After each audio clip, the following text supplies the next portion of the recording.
ಎಲ್ಲರಿಗೂ ನಮಸ್ಕಾರ ವೀಕ್ಷಕರೇ.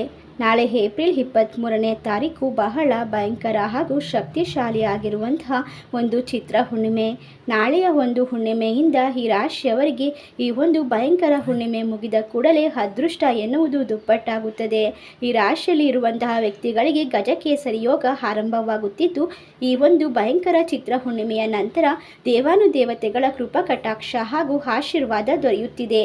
ಹೀಗಾಗಿ ಇವರು ರಾಜಯೋಗವನ್ನು ಅನುಭವಿಸುತ್ತಾರೆ. ಇನ್ನು ಮುಂದಿನ ದಿನಗಳಲ್ಲಿ ರಾಜರಂತೆ ಜೀವನವನ್ನು ನಡೆಸಲಿದ್ದಾರೆ.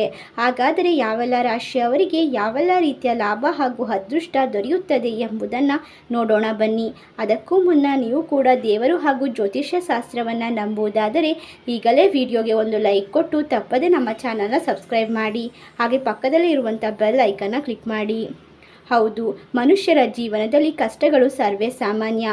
ಆದರೆ ಈ ರಾಶಿಯಲ್ಲಿ ಇರುವಂತಹ ವ್ಯಕ್ತಿಗಳಿಗೆ ಎಲ್ಲ ರೀತಿಯ ಕಷ್ಟಗಳು ಈ ಒಂದು ಹುಣ್ಣಿಮೆಯಿಂದ ಮುಕ್ತಾಯಗೊಳ್ಳುತ್ತವೆ.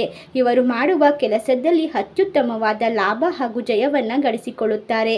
ಹಲವಾರು ದಿನಗಳ ನಂತರ ಇವರು ವಿದೇಶಕ್ಕೆ ಹೋಗುವ ಅವಕಾಶ ಬರುತ್ತದೆ. ಈ ಒಂದು ಅವಕಾಶವನ್ನು ನೀವು ತಪ್ಪಿಸಿಕೊಳ್ಳುವುದರಿಂದ ಆರೋಗ್ಯದಲ್ಲಿನ ಏರುಪೇರು ತೊಂದರೆಗಳನ್ನು ದೂರ ಮಾಡಿಕೊಳ್ಳಬಹುದು. ಯಾವುದೇ ಕಾರಣಕ್ಕೂ ನೀವು ವಾಹನವನ್ನು ಚಲಾಯಿಸುವಾಗ ಎಚ್ಚರಿಕೆಯನ್ನು ವಹಿಸಬೇಕು. ಆರೋಗ್ಯದ ವಿಷಯದಲ್ಲಿ ಹಲವಾರು ರೀತಿಯ ತೊಂದರೆಗಳು ಎದುರಾಗುವ ಸಾಧ್ಯತೆ ಇದೆ. ನಿಮ್ಮ ಕುಟುಂಬದವರ ಮೇಲೆ ನಕಾರಾತ್ಮಕ ತೊಂದರೆಗಳು ಹೆಚ್ಚಾಗುತ್ತವೆ. ಇದರಿಂದ ಮುಕ್ತಿಯನ್ನು ಪಡೆದುಕೊಳ್ಳಲು ನೀವು ದೇವರ ಮೊರೆ ಹೋಗುವುದು ಉತ್ತಮ ಎಂದು ಹೇಳಬಹುದು.